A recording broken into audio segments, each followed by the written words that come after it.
नमस्कार, MB news म्हणजे महाराष्ट्रातील बातमीपत्रामध्ये आपले स्वागत आहे। बातमी बघण्यापूर्वी आमच्या चॅनलला लाईक आणि सबस्क्राइब करायला विसरू नका।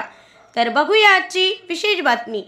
माजी खासदार नवनीत राणा आणि आमदार रवी राणा यांनी अमरावतीत आपल्या राहत्या घरासमोर अंध, अपंग, कुष्ठरोगी व निराधार बांधवांसोबत दिवाळी साजरी केली। आमदार रवी राणा यावेळी प्रतिक्रिया देतेवेळी म्हणाले, बच्चू कडू यांनी एकनाथ शिंदेला भेटून विधान परिषद सदस्यत्व मागितले।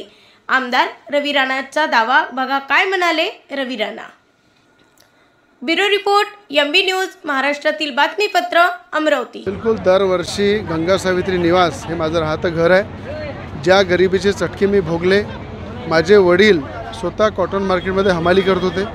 हमालाचा मुलगा 4 वेळा आमदार झाला आणि ती गरिबी काय असते, त्या दिवाळीमध्ये कपड्याचे वांदे होते, घराडी फराळाचे वांदे होते आणि त्या गरीब कुटुंबामध्ये माझा जो जन्म झाला त्या गरिबी मी भोगलेली आहे। म्हणून दरवर्षी 2 लाख कुटुंबांना मी किराणा वाटतो आणि गंगा सावित्री निवास आमच्या घराबाहेरच जेवढे अंध आहे, दिव्यांग आहे, मतिमंद आहे, कुष्ठरोगी आहे, या सगळ्यांना त्या ठिकाणी साडी चोळी किराणा वाटप त्या ठिकाणी करतो। आज राज्याचे मुख्यमंत्री देवेंद्र फडणवीस साहेबांनी दरवर्षीप्रमाणे मागच्या वर्षी शब्द दिला होता की 1500 रुपये जे मानधन आहे त्याचं मी 2500 रुपये करणार। ते मानधनसुद्धा आदरणीय राज्याचे मुख्यमंत्री देवेंद्र फडणवीस साहेबांनी 1000 वाढवून दिलं। त्याबद्दल सगळ्या दिव्यांग बांधवांनी देवेंद्र फडणवीस साहेबांचे अभिनंदन केले। त्यांना मुख्यमंत्र्यांनी शुभेच्छा दिल्या आणि सगळ्यांकडनं मुख्यमंत्र्यांनी आशीर्वादसुद्धा घेतला।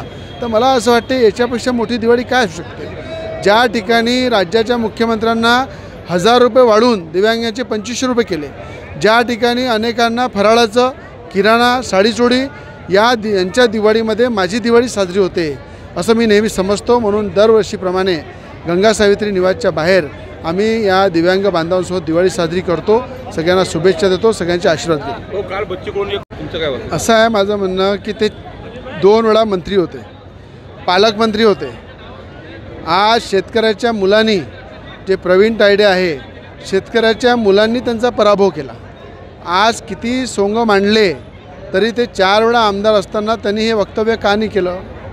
का नाही ते राजकीय नेत्यांच्या घरासमोर त्या ठिकाणी त्यांनी जे वक्तव्य केलं की मुताला पाहिजे ते का नाही केलं? आज त्यांनी त्या ठिकाणी गुवाहाटीला जाताना शेतकऱ्यांना विचारलं काय? उद्धव ठाकरेंच्या मंत्रिमंडळामध्ये मंत्री होते तेव्हा शेतकऱ्यांना विचारलं काय?